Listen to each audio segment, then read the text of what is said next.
Bonsoir à tous et à toutes. Ce soir, je vais faire appel à votre sagacité et je ne vais pas développer d'apport théorique, je ne vais rien développer du tout même, je vais simplement exposer des faits et vous demander ce que vous en pensez. Je voudrais savoir s'il vous est arrivé des choses comparables. Voilà, est-ce que vous avez parfois eu le sentiment que une personne manipulatrice, on va dire, pour simplifier à l'extrême, de votre environnement, avait tendance à suivre en quelque sorte vos conseils. Enfin, ce ne sont pas exactement des conseils. Avez-vous eu l'impression que cette personne tenait compte de ce que vous développiez dans une vidéo, par exemple?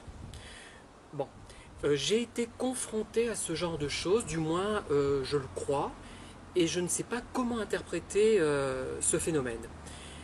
C'est-à-dire que donc j'ai parlé de certaines personnes manipulatrices lors de ces vidéos, même si les personnes de ce type sont souvent interchangeables et qu'elles se ressemblent tous finalement, j'ai eu l'impression que l'une d'entre elles au moins s'était reconnue. Et les remarques que j'avais pu faire, il semblerait qu'elle en ait tenu compte. Mais peut-être n'est-ce qu'une impression. Et j'ai du mal à comprendre ce comportement. Bon, peut-être que j'imagine ces choses, je l'ignore.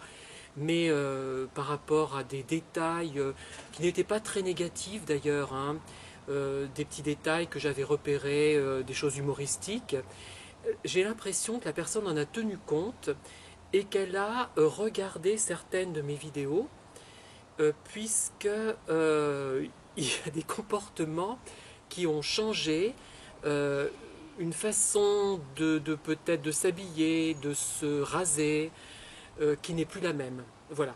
Mais j'extrapole peut-être, c'est peut-être le fruit du hasard.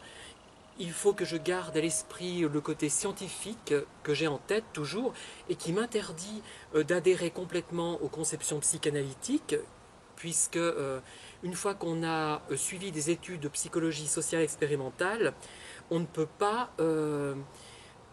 finalement, on est formaté pour passer un peu par la méthode expérimentale, c'est-à-dire la mise en place d'une expérimentation. Rien à faire, ça nous reste en tête et on a toutes les peines du monde à se dire que certains sujets ne sont pas accessibles, qu'il n'est pas possible de les traiter par le biais de cette méthode. C'est ça en fait. La psychoclinique finalement, elle est basée sur l'observation, elle classe des types de personnalités, mais il n'y a rien de vraiment scientifique tel qu'on l'entend en psycho-expérimental. Voilà. Bon, voilà ce que je vous raconte ce soir. Je ne sais pas si ça a beaucoup d'intérêt, mais je me pose des questions quand même. En même temps, penser cela, en fait, vous dire ça, ça équivaut quand même à me donner une importance que je n'ai pas. Enfin, peut-être suis-je trop prétentieux en imaginant que quelqu'un pourrait être influencé favorablement par ces vidéos, alors que cette personne ne m'apprécie pas. Donc, et encore faut-il que ce soit reconnu, puisque il m'est arrivé de parler de 10 personnes différentes, et on avait l'impression parfois que je parlais de la même, puisque c'est vrai que beaucoup de personnes manipulatrices ont un comportement relativement similaire, si bien que j'ai parfois reconnu d'ailleurs dans vos descriptions des personnes que j'ai moi-même connues, mais en fait ce n'étaient pas les mêmes, c'était simplement des ressemblances.